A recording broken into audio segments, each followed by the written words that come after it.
Yo, yo, what's up mga kabutingting? Yan good morning sa ating lahat mga kabutingting at welcome back sa ating munting channel.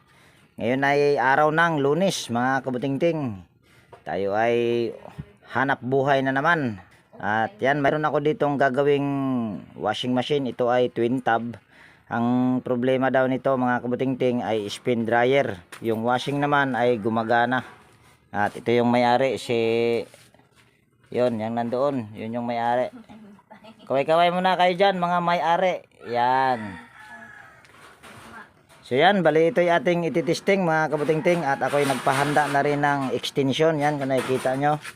So, para makita nyo, or makita ko rin na kung yung washing nga ba ay gumagana. At yung spin dryer ay ayaw. Yan, saksak lang natin. Yan, unahin lang natin yung washing machine. Dahil ito daw ay may... okay daw ito sa madaling salita. Ayun, okay nga naman, umaandar. Tapos yung dryer ay ayaw daw. Ay, ito pala. Yan. Hindi man lang siya umuga-uga. At bago ko ito umpisahan mga kabutingting ay disclaimer lang. Lahat po ng video na ina-upload ko sa aking YouTube channel ay based lang po sa aking experience at hindi ako dito nagmamagaling. Kabutingting, tanggalin lang muna natin ito.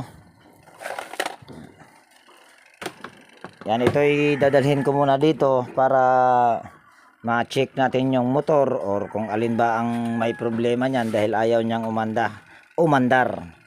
Ipupush ko lang mga kabutingting. So yan, bali nakapwesto na mga kabutingting at nakapwesto na rin yung aking video or camera. Yan, una lang natin gagawin ay tanggalin muna natin itong tatlong tornilyo dito. At didiretso ako sa motor mga kabutingting para makita ko kung ano yung problema nito dahil wala man lang siyang ugong.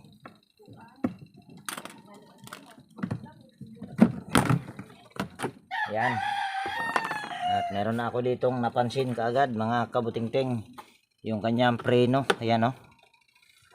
Naputol or pinutol yata ng parang mabait yung pumutol nito. Tapos pwedeng ang wire nito ay pwedeng naputol din. Nay, baka pwede makahingi ng plastic nay. Balutin ko lang muna yung aking kamay. Baka mamaya ay may... wag na siguro nay. Para nakakatakot kasi. Baka mamaya may ahas ba. Yan na. Ang daming mga kabutingting oh. Baka ang problema nito ay yung kanyang preno. Pero wala naman ako na na ugong. Dapat ay uugong ito kahit na nakapreno. Yan, nakapreno. Tingnan natin. Ay hindi pala nakapreno. Yan oh. Ilawan lang natin para kitang-kita nyo. Yan oh. Umiikot kahit yung preno niya ay baka ubos na yung kanyang brake lining nito o yung kanyang brake pad.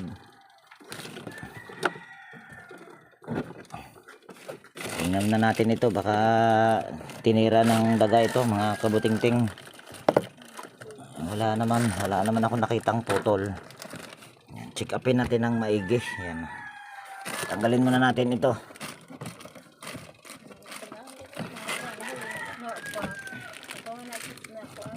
Ayan, wala talagang putol mga kabutingting yung kanyang wire. Yan o, wala. So dito tayo, baka nandoon sa pinaka dito ang may problema nito. So kailangan lang natin tanggalin itong tornilyo na yan. Pati ito, tatlong tornilyo lang ang tatanggalin. At siguro hindi ko na ipapakita yung pagtanggal nyan. Ayan ay madali na lang mga kabutingting. So ayan mga kabutingting, bali natanggal ko na yung takip.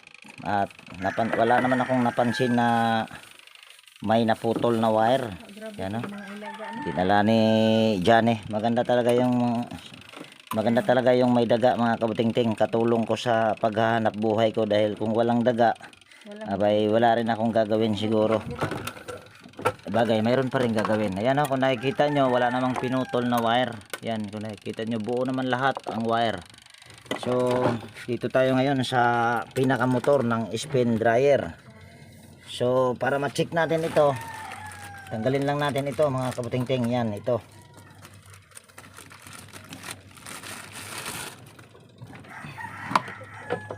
Yan. Tanggalin lang natin yung close-in wire connector. Yan. Naiwan pa ang kagwang.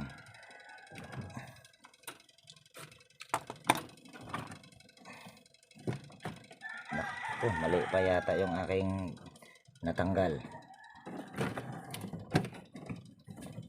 Ito pala ang kagwang. Yan, ito. Putulin na lang natin ko agad.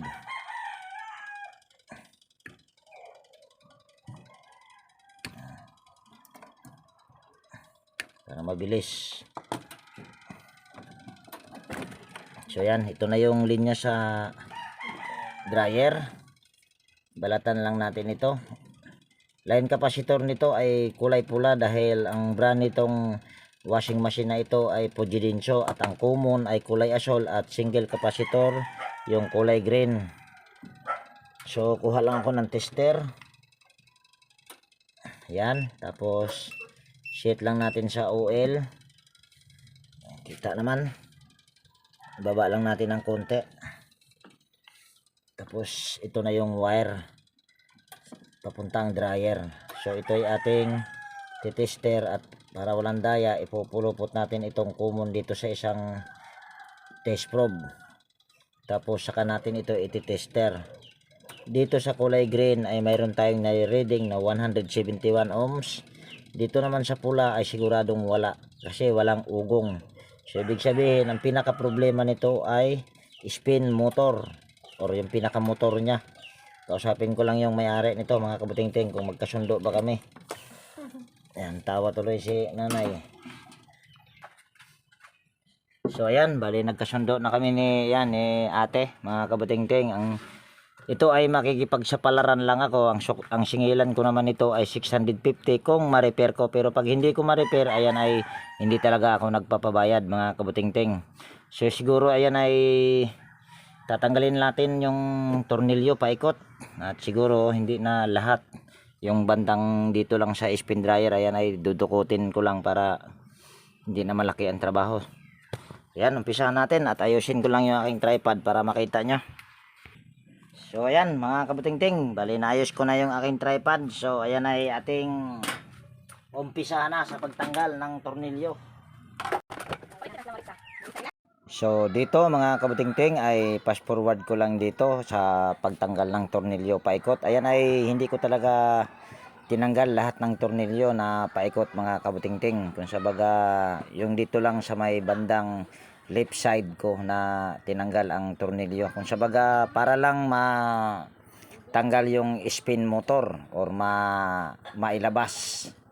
At yan, at kung bago ka nga pala na napadpad dito sa aking munting channel mga kabuting-ting, baka pwedeng hilingin ko yung inyong pag-subscribe at pakipindot na rin yung notification bell. At ilagay sa all para ma-notify ka pag mayroon akong mga bagong i-upload na video. At ako din po ay taos-pusong magpapasalamat sa aking mga silent viewers, organic viewers. Yan, maraming salamat po sa inyong walang sawang pagsubaybay sa aking mga upload na video. At ganon din sa aking mga kaibigan sa YT. Yan, maraming salamat po sa inyong panonood at pagsuporta sa aking munting channel. Yan, mega love shout out po sa inyong lahat. At mabuhay ang mga vloggers.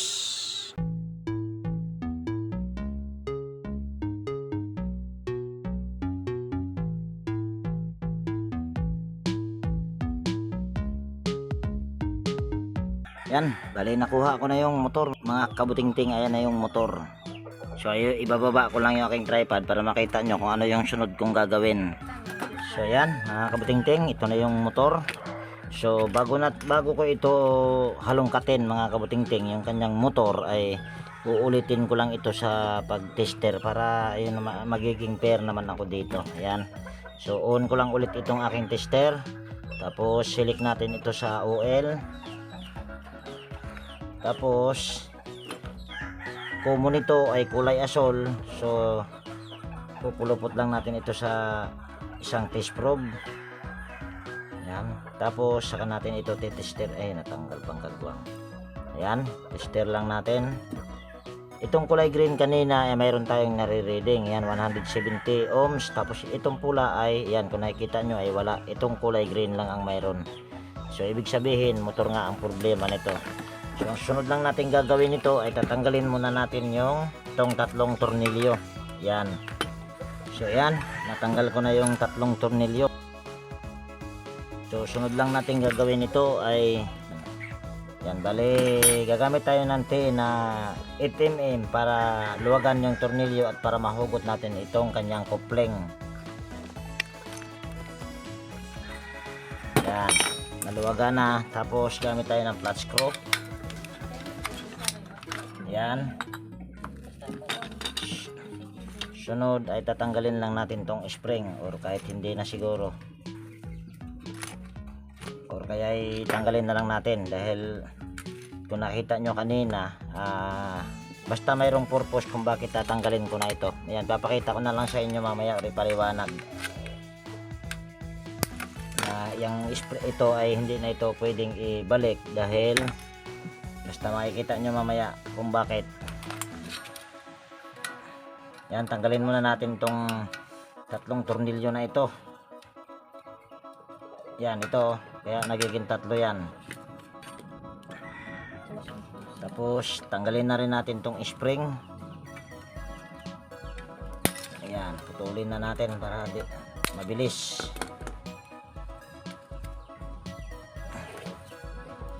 Ako, nag-stock up na yata ito mga kabutingting, tigas. Ayan. Yan, tanggalin muna natin ito.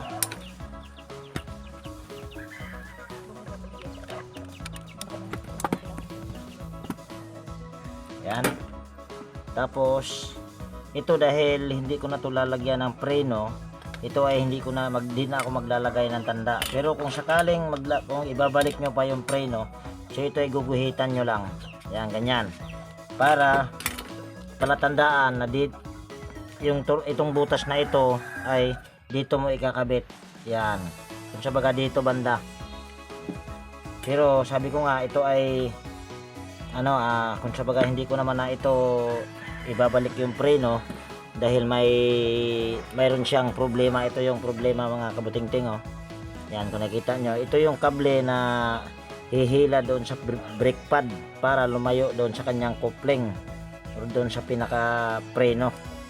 Dahil ito kasi ay basag. Ayan, kung nakikita nyo, bali kailangan ko pa rin itong ibabalik para doon sa contact point. Pero pwede rin hindi ito ibabalik. Yun nga lang, lagi na siyang nakaganito.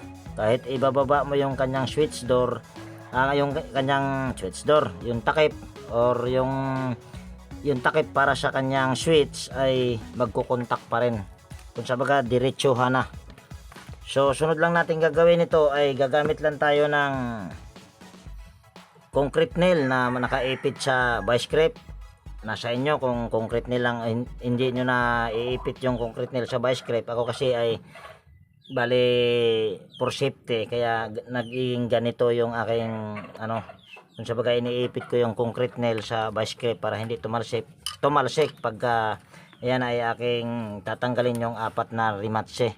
Siguro hindi ko na ipapakita yung pagtanggal nito ng rimatse dahil marami na rin naman akong upload kung paano tanggalin yung apat na rimatse. So kung nakikita nyo ay tanggal na yung apat na rimatse. So sunod lang natin gagawin, gagamit lang tayo ng flat screw. Sukitin lang natin dito at siguraduhin mo lang na wag aabutin yung kanyang winding sa flat screw.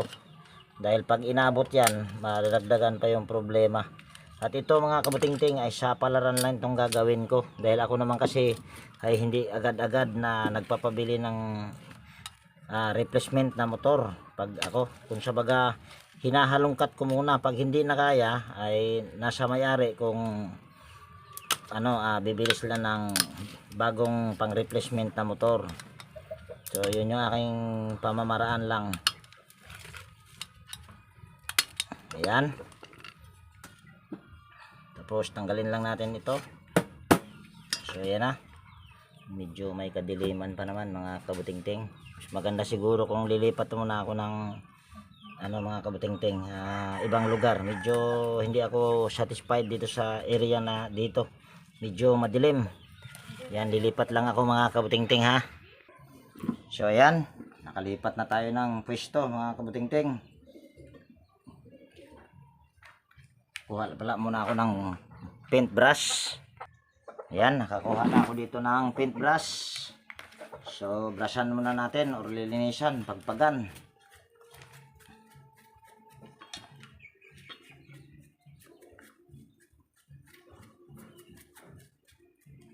Pag mga ganito mga kabutingting, kailangan mo tong sisilipin or hahanapin lang yung nag-uumido or yung napupulbos, na nagpuputi-puti. So wala naman ako nakitang nagpuputi-puti. So ang gagawin ko lang nito ay ganito lang, gagamit lang ako dito ng panghinang, tapos puputulin ko itong nakatali. Yan. Yan ay wag mo nating puputol-putulin dahil kung sakaling ito ay ating mahanap yung putol nito, ay yan din yung ating gagamitin sa pagtali. Kaya wag nating puputol-putulin. Pero kung mayroon kayong panali, abay pwede nyo putol-putulin. Pero ako kasi ay wala, so hindi ko to puputol-putulin. At ito mga kabutingting, sabi ko nga kanina, ito ay sapalaran lang. Kung magawa, abay swerte ako at swerte rin yung may-ari dahil hindi mapapalaki yung gastos. Yun nga lang, pag hindi na-repair ay medyo, ayan, pag hindi na-repair mga kabutingting, sayang lang yung oras. Pero ganun talaga buhay mga kabutingting, tayo ay makikipagsapalaran lang. Ayan. At mayroon na ako ditong nakitang nag-uumido. Ayan, kung nakikita nyo, ayan o, nagpuputi-puti. So ayan ay ating toothbrushan. Sigurado yan may putol. Ayan o, kung nakikita nyo po, kita na kaagad yung putol. Ayan o, ayan, nasa ito. Pasensya na sa aking kamay na madumi. Dahil madumi talaga ang pagkaganito ang trabaho. So hanapin ko lang dito yung kaputol. Kaya toothbrush yung aking ginagamit sa pag ng umido mga kabutingting, para hindi makasugat. Kasi pag nakasugat ka na naman dyan, makasugat ka dyan, ay sigurado yan ay madadagdagan ang problema. So ito na yung putol, kaso mayroon pa ditong nagpuputi-puti. Pero ayan ay tutuluyan ko na rin yan. Ito pa oh, ayan kung nakikita nyo sa aking daliri, yan nagpuputi-puti. So yan ay tutuluyan yan. So ang kadugtong nito, ito na yung kadugtong niya, yan. Maiksi. Ayan oh, yan ito. Pero yan ay walang problema sa akin yan kahit maiksi. Dahil madali lang naman yan.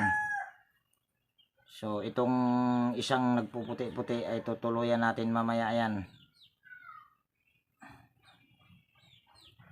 Bali idudugtong muna natin itong putol. Yan, kukuha muna ako ng wire. Ayan. Mayroon na ako nakukuha ditong wire mga kabutingting, at mayroon na rin ako nakuhang liha. Yan, so ito ay ating dilihain lang yung dulo. Liha yung aking ginagamit para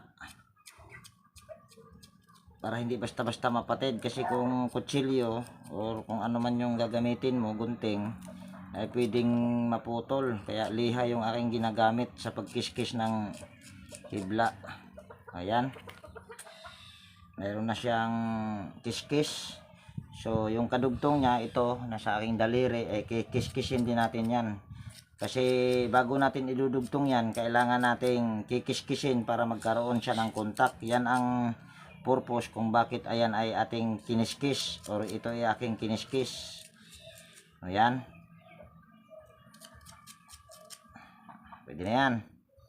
Tapos kuha lang ako ng wire. Kung mayroon kayong magnetic wire na available, abay pwedeng magnetic wire. Ako kasi ay walang magnetic wire, so ito lang yung aking gagamitin. Yan. Tapos babalatan ko lang ito. Yan. Tapos kuha tayo ng medyo makapal-kapal na, yan, ito na lang gagamitin natin. Kasi maiksi na kasi yan, medyo mahirapan tayo dyan magpulupot. So yan, gumamit lang ako dito ng soldering lead para mapagpuluputan dito sa wire. Tapos huhugutin lang natin. So ayan ay may butas na sa gitna yan. So pwede mo nang itusok yan dito sa isang hibla. Yan, tusok lang natin. Yan, medyo maluwag nga lang. So dahil maluwag yan, gagawin natin dyan ay kukuha muna akong pliers. Ayan, ito na lang long nose ang gagamitin ko. Yan, long nose. So ito ay igaganito lang natin para hindi basta-basta maputol. Yan. Tapos saka natin yan hihinangin dahil nagpainit na rin ako ng hinang. Yan, saka natin hihinangin ito. Ayan, nahinang na. Iyusin lang natin. Ayan, nahinang na. Tapos kung mayroon kayong shrinkable tube, pwedeng ipambalot nyo dyan ay shrinkable tube. Pero ako ay walang shrinkable tube. So spaghetti lang yung aking gagamitin. O yan. Masyadong mahaba yung pwede na yan. Yan. Tapos itong kadugtong niya ay yan, babalatan lang natin itong wire na ito. Tapos dudugtong natin dito sa kadugtong na naputol. Pupulupot lang natin ito. At hahatiin ko itong wire para yan, para mabalot talaga ng maigi itong idudugtong ko. Yan, tapos ito ay ipupulupot lang natin ito doon sa walang kiskis para mas matibay. Ewan ko lang kung kita sa camera. Kita man ay, kita pero tabunan siyang kamot. Yan, itong hinati ko ay pupulupot din natin. Ayan. Tapos pwede na natin itong ihinang. Yan, nangin lang natin. Yan. Tapos sukluban naman natin yan ng spaghetti ulit. Ayan. Tapos try natin kung ito ba ay may reading na. So ito ay ating ititester. Kung yung pinaka problema niyan ay yun lang ba. Yan, on lang natin itong ating tester at iset natin sa OL. Sunod ay pwede na natin itester ito. Ako lang kung kita. Kita daw sabi ng may-ari, mga kabutingting, kita sa mata. So itong kulay green ay mayroon na talaga itong reading kanina. So itong pula, try natin. Ayan, kung nakikita nyo ay mayroon na tayong nare-reading. So ibig sabihin ay yun lang ang pinaka problema. Pero mayroon pa ditong kailangan na putulin. Yung sinabi ko kanina na ito, yung nagpuputi-puti. Ayun, natuluyan na mga kabutingting. Naputol na talaga. Hindi ko pa nga pinutol ay naputol na. Yan, ito. Yan, nasa aking daliri at ito naman yung kaputol niya. So yung pagdugtong nito, yung naputol ko, ay hindi ko na ipapakita. Kung sabaga, katulad lang din dito sa nauunang idinugtong ko sa gagawin ko dito sa naputol. So yan, stipot lang muna kayo dyan mga kabutingting. So yan mga kabutingting, dugtong ko na. Yan ay dalawa lang mga kabutingting. Yan, kung nakikita nyo, dalawa lang yan. Kung sabaga, isa lang talaga ang naputol nyan, pero tinuluyan ko lang yung nagpuputi-puti. Kaso hindi ko pa nga tinuluyan ay naputol na. So ang susunod lang na gagawin ko dyan ay itatali ko lang yan. At hindi ko na ipapakita siguro yung pagtali nyan mga kabutingting. Yung pagtali nyan ay napakadali lang. So yan mga kabutingting, natali ko na mga kabutingting. At yan, bago ko ito i-assemble or bago natin yan i-assemble, kailangan ay testerin muna natin. Baka mamaya mayroon akong napatid. So yan ay ating testerin. Tester muna natin. Select natin to sa OL. Yan, tapos tingnan natin kung wala ba akong naputol. Ito kanina yung pula ay wala talaga yan, kaso masilaw. Yan, ngayon ay mayroon na, masilaw pa din, kagwang. Ayan, mayroon na tayong nariring na 148 ohms. So ito yung line capacitor kasi ito ay mababa. Ito kasi ay 171 or 170 ohms yan kanina. So good na itong motor mga kabutingting. At konting tape lang, pag nagtali kayo mga kabutingting, kailangan nyo lang ay sisilipin nyo kung wala ba kayong mapatid. At dito ididimo ko rin sa inyo kung halimbawa naman mga kabutingting, itong pula ay hindi naputol yung linya. Kung sabaga kung ititester mo siya ay mayroon itong reading, itong asol at saka pula, ito ang wala. Ang mangyayari niyan ay uugong din, uugong lang. Pero ayan ay hindi iikot. Pero pag ikutin mo sa kamay yung kanyang shafting, iikot. Kung sabaga akala mo ang problema ay capacitor lang dahil uugong din siya, katulad ng sirang capacitor. Pag ito ang walang reading, kung sabaga ito lang ang dalawa mayroon, so uugong pa rin yun. So yun lang ang may titip ko sa inyo. Tapos itong pag-assemble nito ay hindi ko na ibabahagi. Mayroon din akong upload dyan na kung paano paano pagtanggal ng rematche at paano ibalik yung 4 na rematche. Pero kung nahihirapan naman kayo sa pagbalik, pwede kayong bumili ng bolt and nut. Yun ang gagamitin nyo. Yun nga lang ay gagastos pa kayo. So yan, bali stipot lang muna kayo dyan at hindi ko na ipapakita yung pagbalik sa 4 na rematche. Mga kabutingting, pasensya na para hindi na humaba itong video natin. So ayan mga kabutingting, na balik ko na yung 4 na rematche at nandito na rin ako bumalik sa aking pwesto kanina. So ngayon ay ibabalik na lang natin ito. Yan, ito ay kahit wag na natin itong talian dahil ayan oh, hirap na nga siyang ganyan-ganyan. So ayan ay tuturnilyo lang natin ito mga kabutingting. Itong kanyang ito, ang tawag dyan. Sana ba yung aking Phillips screw? Yan, tornilyo lang natin.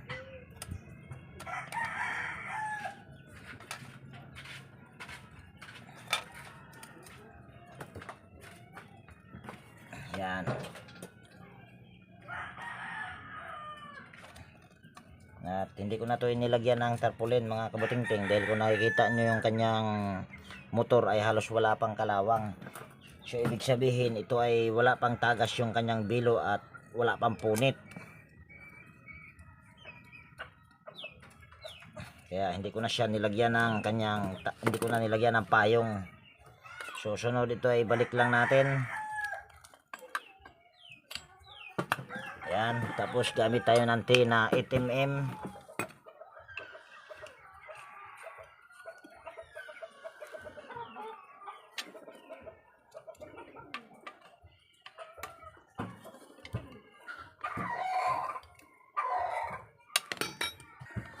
Tapos higpitan natin yung nut at gumamit lang tayo dito ng 10mm. Yan. So, napaka lambot. Dahil ang wala namang problema ang bushing nito. At napakalambot talaga ito. Sunod lang natin gagawin nito ay balik lang natin ito. At hindi ko na ipapakita yung pagbalik nito sa tatlong ganito. Paa ng spin dryer or spring ng dryer. So yan, bali nakabit ko na yung tatlong paa niya. So sunod bago natin ito assemble doon ay tatry muna natin ito mga kabutingting. Yan. Kung ito ba ay okay na. Gagamit lang ako dito ng kapasitor ng electric fan dahil wala akong available na kapasitor para sa dryer. Pero ang kapasitor naman ito ay ewan ko lang kung buo pa. Kaya kapasitor lang muna ang gagamitin natin, ng kapasitor ng electric fan. Yan. Tingnan natin kung ito ba ay gagana sa kapasitor ng electric fan lang. Pag gagayahin nyo itong aking pamamaraan ay konting pag-iingat lang dahil medyo delikado ito mga kabutingting. Ayan, kung nakikita nyo ay gumagana na or umiikot na. Ayan o. So ibig sabihin ay okay na yung ating ni-repair na motor lang. At kung magtatanong kayo kung ito ba ay magtatagal, ayan ay subok ko na yan mga kabutingting. Dugay ba yun? Maliban na lang kung ayan ay mayroong mapudpod ulit. Pero yung aking ginawa na yung pinagdugtong-dugtong ay tumatagal yun dahil ito ay pabalik-balik na lang na ito na aking gawa. So ngayon ay ito ay ating ikabit na yung motor at ayusin ko lang yung aking tripod para makita nyo. Bali pahabain ko lang muna yung aking tripod mga kabutingting. So yan, bali kabit na natin yung spin motor mga kabutingting dun sa pagkabitan niya dahil nakaayos na yung aking tripod. So dito mga kabutingting sa pagkabit sa motor ay ito ay aking ipinas forward para nang sa ganun ay hindi masyadong humaba itong video na ito dahil mahaba na talaga itong video na ito mga kabutingting. Pwede na!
So yan, bali sa wirings naman tayo mga kabutingting. Yan, dito naman tayo sa wirings mga kabutingting. At kung napansin nyo, ay hindi ko na inilagay yung kanyang ito. Pero pwede din namang ilagay yan. Pero mamaya na yan. Yan, kung sa baga iwa-wirings lang natin ito. Sana ba yung wire? Yan. So dito ay hindi ka malilito dahil kung nakita nyo kanina ay diretso ko yan pinutol. Kaya hindi kayo malilito na yan ay ikabit or ibalik. Ito naman ay isusunod nyo lang sa kulay. Yan. Tapos kunin lang natin yung asol para mas mabilis. Tapos lagyan natin ng close end wire connector. Tapos ipit lang natin.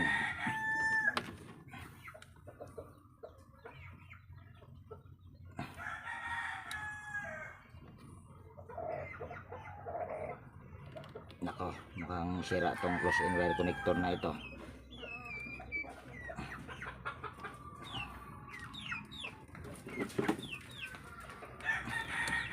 Sira nga ang kagwang.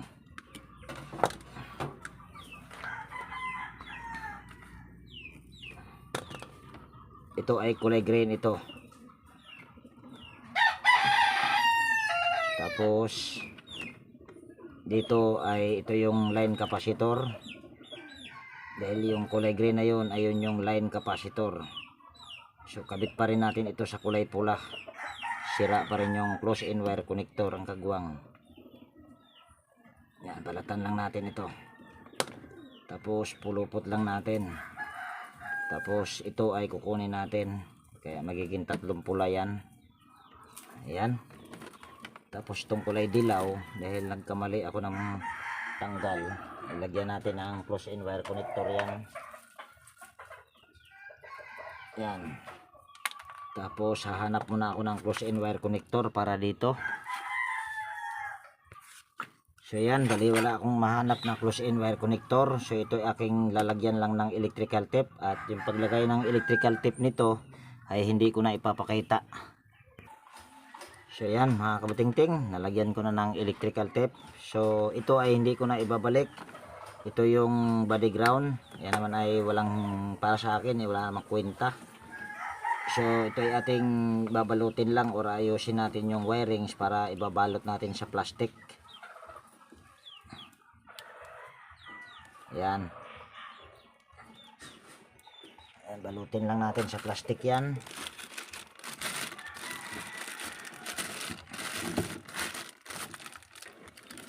Tapos lagyan natin ng electrical tape. Saka natin talian yan sa may panali naman yan dito.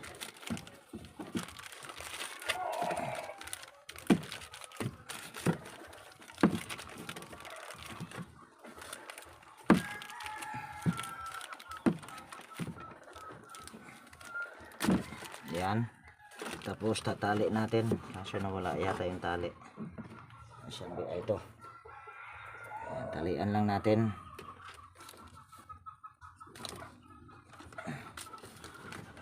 Ayan. Tali natin. Dapat nakaganyan ang hitsura niyan. Ayan. Tapos ito, saan na ba yung basag? Yan, ito may problema pa mga kabutingting. Ito ay dito yan nakalagay. Yan ay yan dito yan. Saan ba? Ayan. Ito, yan. Ayusin ko lang yung aking camera. Yan, dito yan nakalagay kaso nabasag. Yan. At ito naman yung kadugtong dun sa kung napansin nyo kanina, yung kanyang itong pinakaanuhan ng preno niya kanina ay naputol na yung kable, yung kulay puti.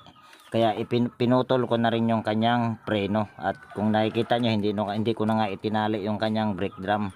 Kasi hindi naman siya basta-basta gagalaw dahil matigas na. So ang gagawin ko lang dito para magkaroon siya ng contact. At ito ay hindi ko na to gagawa ng paraan dahil ano na to, napakaliit. Baka mabasag lang din ulit or matanggal. So ang gagawin ko lang dito ay ganito. Yan. Puputulin ko na lang itong wire na ito. Tapos itong kulay green, puputulin ko rin at ipagsasama ko or pwede ring ihinang na lang natin. Wag na, puputulin na lang natin yan tapos idudugtong. Kung sa baga mayroon pa naman kasi siyang timer, pero magiging wala nang kwenta itong kanyang door switch ito. Kaya pinutol ko na ito kanina dahil alam ko kasi na wala na itong silbi. So ayan, bali hindi ko na ipapakita yung pagdugtong dito. So ayan mga kabutingting, naputol ko na at naidugtong ko na yung kulay, ayan, parang kulay pink at saka yung kulay green. So ang gagawin ko lang dyan ay iipit ko lang yan dyan para hindi basta-basta mabasa sa tubig. Kaya ganyan lang yan. Ayan. Kasi kung ito ay hayaan mo lang na nandito yan, dugtungan yan, baka yan ay mabasa. So pupwedeng magkaroon yan siya ng ground. So ganyan lang.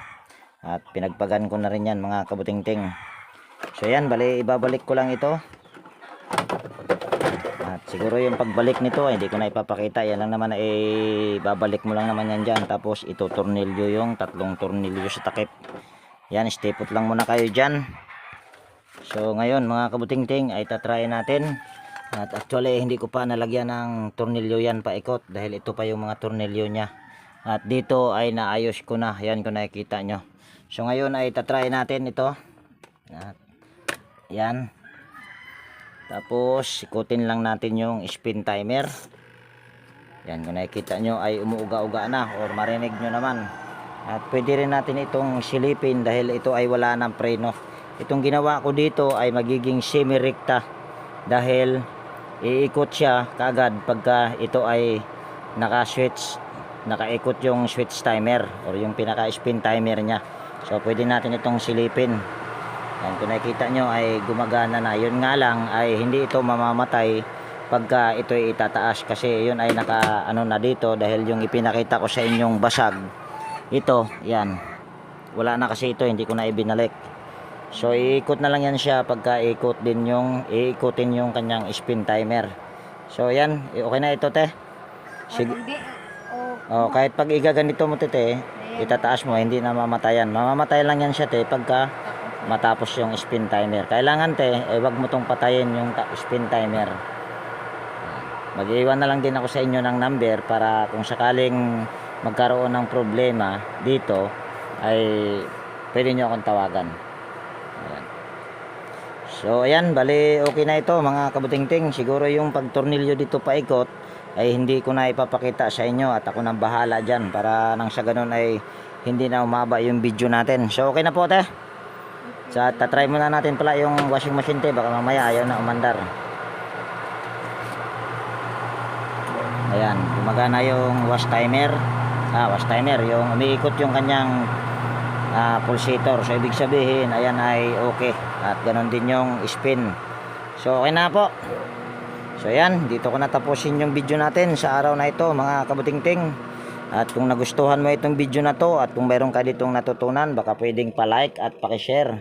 At higit sa lahat, kung bago ka na napadpad dito sa aking munting channel, baka pwedeng hilingin ko na rin yung inyong pag-subscribe at pakipindot na rin yung notification bell at ilagay sa all para ma-notify ka pag mayroon akong mga bagong i-upload na video. So yan, laging nag-iiwan sa inyo ng ingat tayo palagi at God bless po sa ating lahat mga kabutingting. Yan, bye bye na po. Yan, tapos na rin mga kabutingting dahil tapos na rin yung kanyang spin timer. So yan, bye bye na. Okay na po te. Salamat din po.